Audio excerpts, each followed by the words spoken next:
அஸ்ஸலாமு அலைக்கும் வரஹ்மத்துல்லாஹி வபரகாத்துஹு.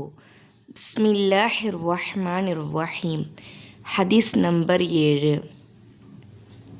ஷஹீதுக்கு முன்னால் சொர்க்கம் சென்றவர். ஹஸரத் அபூ ஹுரைரா ரலியல்லாஹு அன்ஹு அவர்கள் அறிவிக்கிறார்கள், குலாஆ என்ற இனத்தை சேர்ந்த இருவர் ஒரே நேரத்தில் முஸ்லிமானார்கள். ஒருவர் மார்க்கப் போரில் ஷஹீதாகிவிட்டார்.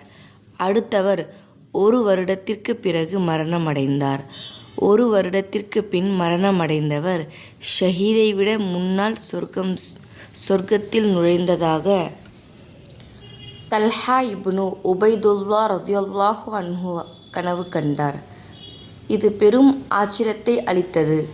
இதை பற்றி நானோ வேறு யாரோ விளக்கம் கேட்டபோது நபிகள் நாயகம் ஸல்லல்லாஹு அலைஹி வஸல்லம் அவர்கள், 1 வருடத்திற்கு பிறகு மரணமடைந்தவர் செய்த அதிகமான நன்மைகளை நீர் கவனிக்கவில்லையா?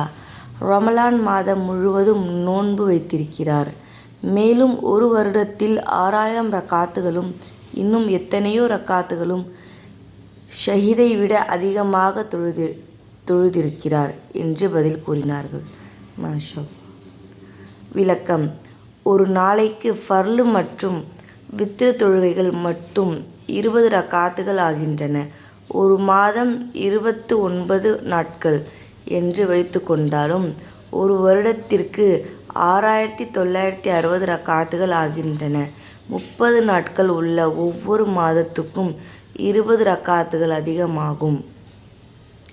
மேலும் சுன்னத்தான நஃபிலான தொழுகைகளையும் சேர்த்தால் எண்ணிக்கை மிக அதிகமாகும்.